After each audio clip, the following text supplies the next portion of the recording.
जय Hind exam, one day exam के लिए जो कि होने वाले रेलवे ग्रुप डी के एग्जाम, यूपीएसआई का एग्जाम और यूपीपी के एग्जाम के लिए बहुत ही महत्वपूर्ण है। तो 10 मिसलेनियस क्वेश्चन है और टाइमिंग आपका 1 मिनट के लिए आपको समय मिलेगा। उसके बाद अगर आप नहीं लगा पाते हो तो उसको मैं बताऊंगा। ठीक है साथियों, तो 10 मिनट 10 क्वेश्चन। ठीक है भाई, सवाल को स्टार्ट करते हैं। देखो भाई सवाल यहाँ देखते हैं। 10 मिनट का 1 मिनट का समय देते हैं हम आपको, बताओ।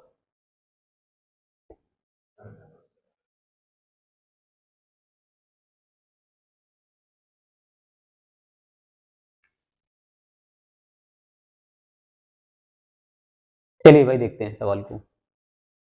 15% आंसर आया है लोगों का। ठीक है भाई, चलिए देखते हैं।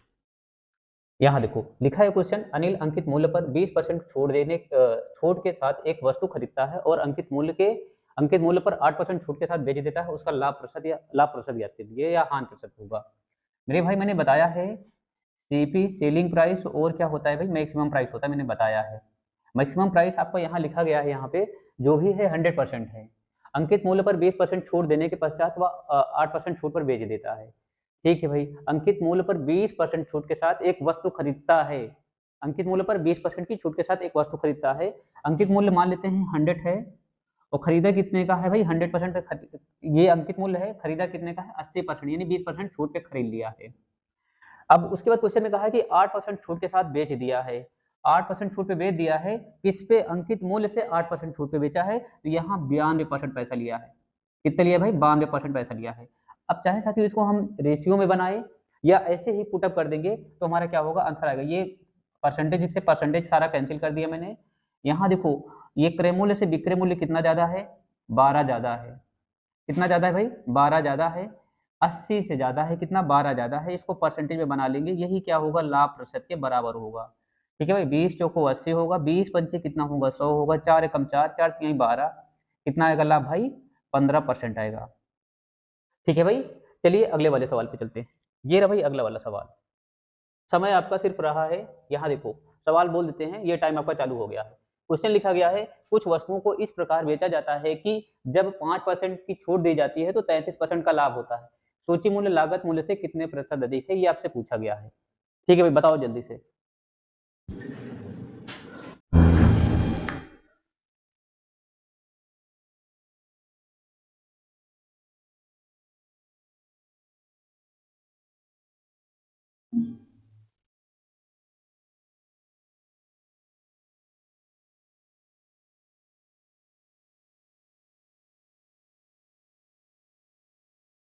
हो गया भाई, चलो देखो सवाल को, नहीं आ रहा। चलिए, कुछ वस्तुओं को इस प्रकार बेचा जाता है कि जब 5% की छूट दी जाती है तो 33% का लाभ होता है। अगर क्रय मूल्य आपका 100% है तो 33% लाभ होगा तो कितना होगा मेरे भाई, 133% होगा। ठीक है, अब यहाँ पे कह रहा है 5% छूट के बाद ये बेचा गया है। अब 133 का यहाँ पे कितना निकालोगे, 95, बट ऊपर क्या हो जाएगा, इसका 100% निकालेंगे। 95% का वैल्यू दिया गया है, 100% निकाल लेना है। तो 19 25 कितना होगा, 95, 19 7 133 होगा। ठीक है, 20 एकम 20, 20 और 5 एकम 5, 5 दूनी 10, 20 सत्ते कितना हो जाएगा, 140। ठीक है भाई, अब यहाँ देखो ये क्रय मूल्य से अंकित मूल्य जो है 40% ज्यादा है। कितना ज्यादा है, 40% ज्यादा है। आपका ऑप्शन नंबर यहाँ पे डी वाला सही होगा। कौन सा सही हो रहा है, डी वाला। ठीक है भाई, चलिए अगले वाले सवाल पे चला जाए। ये रहा भाई अगला वाला सवाल, टाइम आपका स्टार्ट हो जाता है। यहाँ टाइम स्टार्ट, टाइम स्टार्ट कर दिया मैंने। बताओ भाई जल्दी से। एक दुकान अपनी विज्ञप्ति कीमत पर 20% की छूट देता है, 10% लाभ कमाता है। यदि वह वस्तु 56 रुपए पे लाभ कमाता है तो उसकी विज्ञप्ति कीमत क्या होगा, ये पूछा है आपसे। बताओ भाई जल्दी से।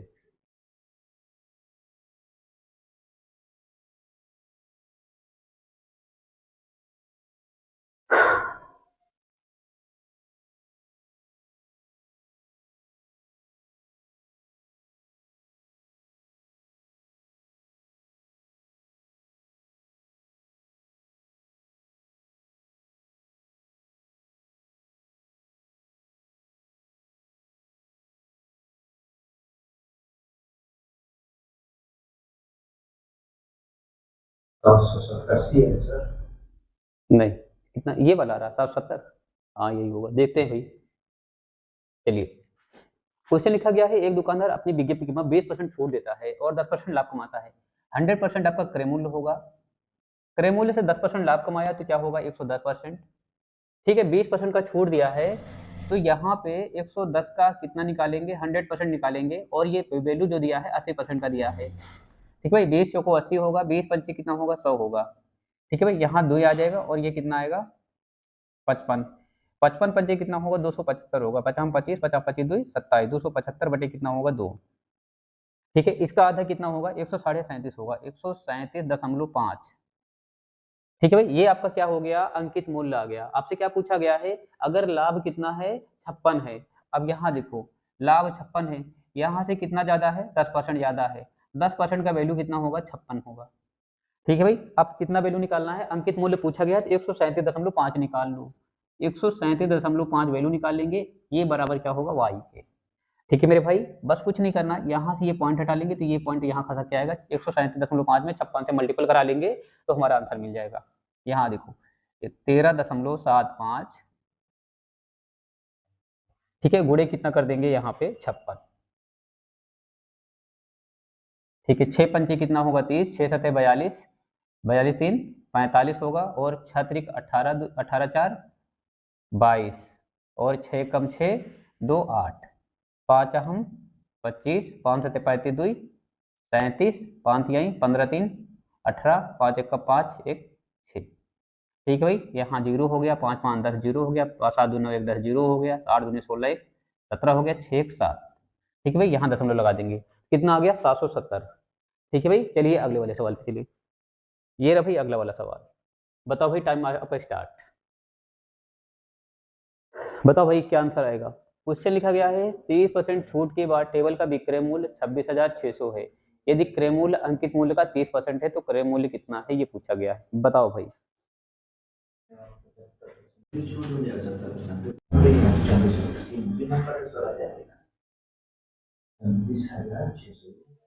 चलिए देखते हैं। देखो, 30% छूट के बाद एक वस्तु यदि उसका अंकित मूल्य क्रय मूल्य से, क्रय मूल्य अंकित मूल्य क्रय मूल्य का यहाँ पे लिखा गया है, यदि क्रय मूल्य अंकित मूल्य का 70% है। अगर हम मैक्सिमम प्राइस की अगर बात करा जाए तो मैक्सिमम प्राइस अगर 100% है तो इसका 70% है, कौन है उसका सीपी है, आपके क्वेश्चन में ऐसा कहा गया है, ये 70% है। ठीक है भाई, 100% की तुलना में कितना है उसका क्रय मूल्य 70% है। फिर उसके बाद कह रहा है 30% छूट दिया गया होगा, 30% छूट साथियों उसके मैक्सिमम प्राइस पे दिया जाएगा तो ये भी क्या होगा आपका 70 ही होगा। कितना होगा 70 होगा, और ये क्या है आपका सेलिंग प्राइस है, और सेलिंग प्राइस 70%, क्रय मूल्य क्या है 70%।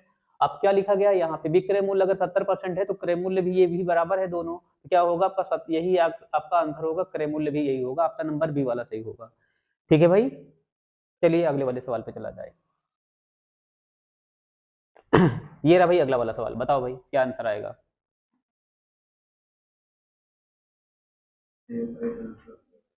क्वेश्चन लिखा गया है, एक व्यापारी क्रमशः 27% और 28% की दो क्रमिक छूटों के बाद एक वस्तु को बेचता है। यदि वस्तु का अंकित मूल्य 21,800 है तो वस्तु का विक्रय मूल्य क्या होगा, ये पूछा गया है। बताओ भाई, यहाँ टाइम स्टार्ट कर देते हैं आपको, बताओ जल्दी से।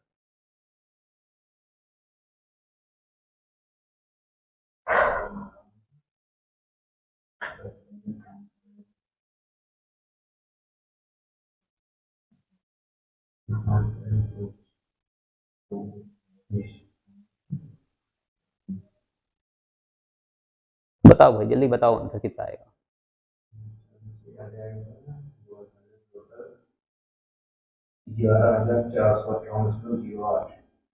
11,400, ऑप्शन नंबर बी वाला सही होगा। चलिए देखते हैं। चलो देखो, उसका अंकित मूल्य है कितना भाई यहाँ पे 21,800। 21,800 क्या है उसका अंकित मूल्य है, इस पे छूट दिया गया है एक बार 27 का। अगर 100 में 27 निकाल देंगे तो कितना मिलेगा भाई 73% मिलेगा। ठीक है भाई, 100 का 73, फिर उसके बाद 28% का छूट, यानी 100 का कितना लिया है 72 लिया गया है। ठीक है भाई, यहाँ दो जीरो आपका क्या होगा कैंसिल हो जाएगा। ठीक है, अब 72 का अगर स्क्वायर करा जाए तो 72 का स्क्वायर क्या होगा मेरे भाई, यहाँ पे 2 दूनी 0 4 होगा, और 7 7 कितना होगा 49 होगा, 7 दूनी 14 दूनी 28 मिलेगा, 4 8 9 2 11 5 और यहाँ क्या करेंगे 72 और ऐड कर लेंगे तो 72 में 73 का मल्टीपल आपका आ जाएगा 4 2 6 8 8 कितना होगा 15 हो जाएगा 1 1 2 और यहाँ पे 52। ठीक है 52 56 क्या होगा 72 73 का मल्टीपल आ गया। इसमें 18 का मल्टीपल करा लेंगे 100 से भाग कर लीजिएगा आपका आंसर मिल जाएगा। तो यहाँ पे 52 56 लिखेंगे 52 56 और गुणे क्या होगा 218। ठीक भाई 8 छंग कितना होगा 48 होगा 8 पंचे 40 4 कितना होगा 44 होगा 8 दूनी 16 4 कितना होगा 20 होगा और 8 पंचे 40 2 कितना होगा 42। यहाँ पे क्या लिखेंगे आगे 6 लिखेंगे 5 लिखेंगे 2 लिखेंगे 5 लिखेंगे 8 2 छंग कितना होगा 12 होगा 2 पंचे 10 1 11 होगा 2 दूनी 4 1 5 होगा और 2 पंचे 10। ठीक भाई इसको जोड़ लिया जाए 8 मिलेगा 6 4 10 होगा 5 2 7 1 कितना होगा 8 हो जाएगा 5 1 कितना हो गया 5 ही रहेगा। उसके बाद यहाँ पे 14 आ जाएगा और यहाँ 1 1। ठीक है भाई और यहाँ दशमलव लगा देंगे क्योंकि 100 से यहाँ पे मेरे भाई बात करना है तो 11,458 आ जाएगा 11,458 आपका ऑप्शन नंबर कौन सा सही होगा बी वाला सही होगा। ठीक है भाई चलेंगे अगले वाले सवाल पे। ये रहा भाई अगला वाला सवाल टाइम आपका स्टार्ट होता है। क्वेश्चन लिखा गया है 7.5 रुपए प्रति किलोग्राम के गेहूं को 10.4 रुपए प्रति किलोग्राम गेहूं के साथ किस अनुपात में मिलाया जाना चाहिए ताकि मिश्रण 9 रुपए प्रति किलोग्राम का हो ये पूछा गया है क्वेश्चन यूपीएसआई में। ठीक है भाई जल्दी से सॉल्व करके बताओ बताओ भाई क्या आंसर आएगा 14 अनुपात देखो चलिए बहुत अच्छा। चलिए सवाल देखते हैं। एक कह रहा है कि यहाँ पे 7.5 रुपया प्रति किलोग्राम है और दूसरा है 10.4 में है। ठीक है भाई अब इन दोनों को जब मिश्रित किया गया है तो वो क्या बना है 9 रुपये प्रति किलोग्राम। ठीक है भाई घटा लेंगे हम 9 में 7.5 घटा लेंगे तो कितना बचेगा 1.5 बचेगा और 10.4 में 9.4 घटा लेंगे तो 1.4 बचेगा। ठीक है भाई ये पॉइंट पॉइंट हटा लेंगे तो हमारा जो रेशियो बनेगा 14:15 का रेशियो बन जाएगा। आपका ऑप्शन नंबर यहाँ कौन सा ही हो रहा डी वाला। ठीक है भाई अब चलते हैं अगले वाले सवाल पे। टाइम आपका स्टार्ट होता है ये रहा टाइम। चलो भाई लगाओ जल्दी सवाल क्या आएगा। क्वेश्चन लिखा गया है दो घोलों में रम और सोडा का अनुपात है 2:3 और 3:2 है। इन घोलों को 1:4 के अनुपात में मिश्रित किया गया परिणामी घोल में रम और सोडा का रेशियो क्या होगा आपसे पूछा गया है। बताओ भाई जल्दी सॉल्व करके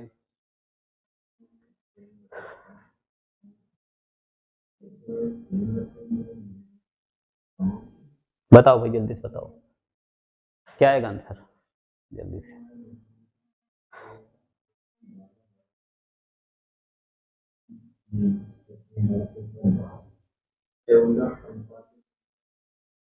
कोई ऑप्शन नहीं है।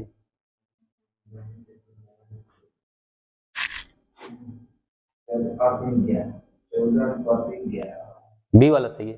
चलिए गुड बहुत बढ़िया। चलिए देखते हैं सवाल को। क्वेश्चन लिखा गया है जैसे कह रहा है दो मिश्रण है रम और सोडा दोनों में बर्तन में सोडा और रम है तो एक बर्तन में 2:3 है दूसरे बर्तन में 3:2 है दोनों घोलों को 1:4 के अनुपात में मिलाया गया है। कहने का मतलब ये है कि एक बर्तन से 1 लीटर लिया गया है तो दूसरे बर्तन से कितना लीटर लिया गया 4 लीटर लिया गया। लेकिन पहले बर्तन में अगर बात करा जाए तो 2:3 के अनुपात में रम और सोडा था दूसरे बर्तन में 3:2 के अनुपात में रम और सोडा था। तो अब इनको मिलाया गया होगा पहले बर्तन से अगर 1 लीटर लिया गया होगा अगर इसमें हम रम की बात करा जाए तो पहले वाले में कितना होगा अनुपातिक योग में से 2 भाग क्या है आपका 2 भाग क्या है आपका 5 भाग में 2 भाग रम है। ठीक है भाई अगर दूसरे बर्तन में से कई लीटर लिया है मान लो 4 भाग लिया है 4 भाग में हमारा यहाँ पे रम कितना होगा अनुपातिक भाग कितना होगा 5 होगा 5 भाग में 3 भाग क्या है रम है तो 3 भाग आपने क्या लिया रम लिया। ठीक है भाई आगे चलते हैं। फिर यहाँ पे आगे 5 भाग में 2 भाग जब रम था तो 3 भाग क्या बचेगा इसका सोडा बचेगा। ठीक है प्लस का चिन्ह लगा दिया 4 भाग में अब यहाँ 5 भाग में अगर 3 भाग रम निकला था तो 2 भाग आपका क्या बचेगा रम बचेगा 2 बटे कितना हो जाएगा 5 होगा। ठीक है 5 से हर जगह क्या होगा कैंसिल कर देंगे हम। फिर यहाँ 4 3 12 2 कितना हो जाएगा 14 होगा 4 दूनी 8 3 कितना होगा 11 होगा 14:11 के अनुपात में आपका आंसर आ जाएगा ऑप्शन नंबर यहाँ पे 20 सही होगा। ठीक है भाई चलिए अगले वाला सवाल देखते हैं। ये रहा भाई अगला वाला सवाल टाइम आपका स्टार्ट हो गया। बताओ भाई कितना आएगा आंसर। क्वेश्चन लिखा गया है 64 लीटर डीजल 64 लीटर डीजल के एक टीन से 8 लीटर बाहर निकाल लिया गया और उसमें उतना ही पानी मिलाया गया। यदि इसी प्रक्रिया को 2 और बार दोहराया जाता है तो अंत में डीजल में टीन में डीजल की मात्रा कितनी शेष रह जाएगी ये आपसे पूछा गया है।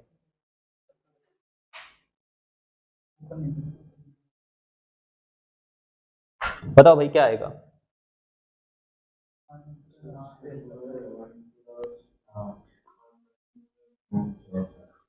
बताओ भाई क्या आएगा।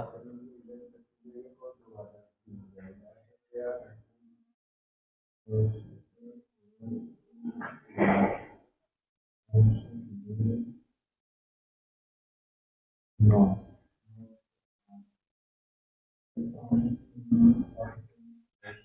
है भाई आंसर, बताओ जल्दी से।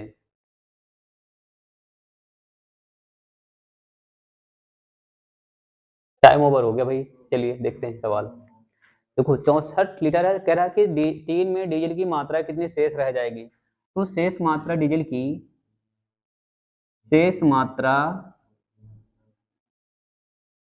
की जो होगा वो क्या होगा, प्रारंभिक मात्रा डीजल की क्या है ये, ब्रैकेट में क्या होगा, 1 माइनस निकाली गई मात्रा, किसकी मात्रा, डीजल की मात्रा, निकाली गई मात्रा बटे क्या होगा, प्रारंभिक मात्रा डीजल की, और पावर क्या कर लेंगे, जितनी बार ये प्रक्रिया किया है वो घाते में क्या करते हैं, यन कर लेते हैं। ठीक है भाई, वैल्यू रख दिया जाए। अब आरंभिक मात्रा आपका कितना है, 64 है, ब्रैकेट में क्या लिखेंगे, 1 माइनस 8 लीटर निकाला गया, कितना है 64 लीटर में, पावर क्या है, कितनी बार किया है, 3 बार, 8 एकम 8, 8 है 64, 8 में घटा लेंगे कितना हो जाएगा, 8 एकम 8 में घटा लेंगे 7 हो जाएगा, कितना होगा 7 होगा, 64 गुड़े कितना होगा 7/8, गुड़े 7/8 और गुड़े कितना होगा 7/8। ठीक है, 8 8 64, ये कैंसिल हो गया, 7 7 49 7 343 होगा, 343 में हम 8 से भाग कर लेंगे, 8 को कितना होगा साथियों मेरे 32 होगा, और यहाँ पे 2 बच्चा है 3 लिखा, 8 दूनी कितना होगा 16 हो जाएगा, कितना हो गया 16 और 7 23, दशमलव लगा देंगे। तो देखो कोई ऑप्शन अगर होगा 42 तो ऑप्शन सही होगा, नंबर डी सही हो रहा, तो यहाँ पे हम डी पे क्लिक कर देंगे। ठीक है भाई, चलिए अगले वाले सवाल पे चलते हैं। ये रहा भाई अगला वाला सवाल, टाइम आपका स्टार्ट हो जाता है, करके दिखाओ भाई।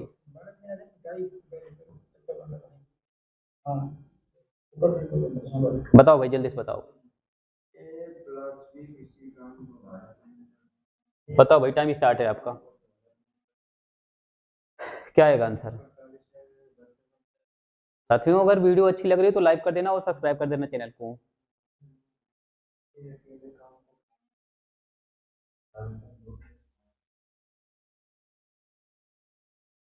भाई एग्जाम में हर सवाल के लिए आपको सिर्फ ज्यादा से ज्यादा 45 मिनट का समय मिलता है, हम आपको 1 मिनट का समय दे रहे हैं साथियों, जल्दी से करके बताओ भाई क्या आंसर आएगा। 24 दिन। चलिए देखते हैं भाई सवाल को 24 दिन आता है कि क्या आता है। ठीक भाई, बहुत बढ़िया। कह रहा है क्वेश्चन, ए और बी मिलकर 12 दिन काम करते हैं, 12 दिन में कंप्लीट कर लेते हैं, ए और बी 12 दिन में कर लेते हैं। ठीक है, बी और सी की अगर बात करा जाए, बी प्लस सी की बात करा जाए तो कह रहा है 16 दिन में कवर कर लेते हैं। एलसीएम क्या होगा साथियों मेरे, 48 होगा, बार चौक कितना होगा 48 होगा, 16 कितना होगा 48 होगा। आपके क्वेश्चन में देखो लिखा गया है कि एक कितने दिन किया है भाई, 5 दिन काम किया है। अगर बी की बात करा जाए तो बी 7 दिन किया है, तो 5 दिन, यहाँ चूंकि हम ए और बी साथ काम किए हैं इसलिए ए और बी का देखेंगे कि 5 दिन साथ में काम कर सकते हैं, 2 दिन इसका भी बचा है बी का। ठीक भाई, सी कह रहा है कि यहाँ पे कितना दिन काम किया है, सी 13 दिन काम किया है, तो 2 दिन, अगर यहाँ पे देखो क्योंकि बी और सी का साथ में देखें तो काम 3, यहाँ पे 1 दिन की क्षमता है, तो यहाँ 2 दिन इसका बचा हुआ, तो 2 यहाँ पे प्लस क्या कर देंगे 11 कर देंगे, क्योंकि हमारा 13 हो जाएगा सी का पूरा कंप्लीट। तो यहाँ देखो ये बी सी का काम हो गया 2 दिन, और ए बी का काम कितना हो गया 5 दिन। ठीक है भाई, अगर ए बी मिलकर 5 दिन यहाँ काम करेंगे तो यहाँ पे 20 काम कंप्लीट करेंगे। बीसी की बात करा जाए तो 2 दिन बचा है, तो क्या होगा 2 3 कितना होगा 6, कितना हो जाएगा 26 काम, 48 काम में 26 काम कंप्लीट हो गया है भाई, बचा कितना आपका 22 काम बचा है, 22 काम ये करेगा, सी अकेले करेगा, 11 दिन में 22 काम किया है तो एक दिन में 2 काम करेगा, कह रहा है कि पूरा काम सी अकेले कितने दिन में करेगा, तो 2 से हम भाग कर लेंगे तो आपका कितना आएगा 24 आ जाएगा, कितना होगा 24 आ जाएगा, ऑप्शन नंबर यहाँ सी वाला सही होगा। ठीक है मेरे भाई, चलते हैं अगले वाले सवाल पे। ये रहा भाई अगला वाला सवाल, टाइम आपका स्टार्ट हो जाता है, बताओ भाई क्या आंसर आएगा इसका, जल्दी से बताओ भाई, जल्दी से बताओ। क्वेश्चन लिखा गया है, एक व्यक्ति ने एक वस्तु खरीदकर 10% की हानि पर बेच दी, यदि वह इसे 20% कम में खरीदता तथा 55 रुपए अधिक पर बेचता तो उसे 40% का लाभ होता, वस्तु का क्रय मूल्य क्या है ये पूछा गया है। ठीक है भाई, बताओ जल्दी से आंसर क्या आएगा, बताओ भाई बताओ जल्दी से बताओ, देखते हैं कौन है बहादुर।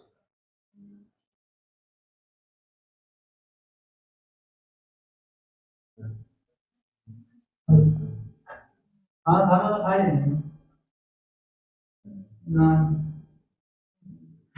बताओ भाई क्या आएगा आंसर, चलिए देखते हैं सवाल को। चलिए टाइम ओवर हो गया आपका। क्वेश्चन लिखा गया है, एक व्यक्ति ने एक वस्तु खरीद कर 10% हानि पे, हम मान लेते हैं जो उसका सीपी रहा होगा, सीपी की बात करा जाए तो 100% होगा, ठीक है, 20% कम 10% की हानि पर बेच दिया। अगर इसकी सेलिंग प्राइस की अगर हम बात करें तो 90% पे बेचा होगा, क्योंकि 10% हानि पे बेचा है, 10% इसका क्या हो गया, लेस हो गया। ठीक है भाई, आगे क्वेश्चन में कह रहा है इसे यदि इसे 20% कम में खरीदा होता, अगर 20% कम में खरीदा होता, 20% आप लेस कर दो तो यानी 80% में खरीदा होता ही।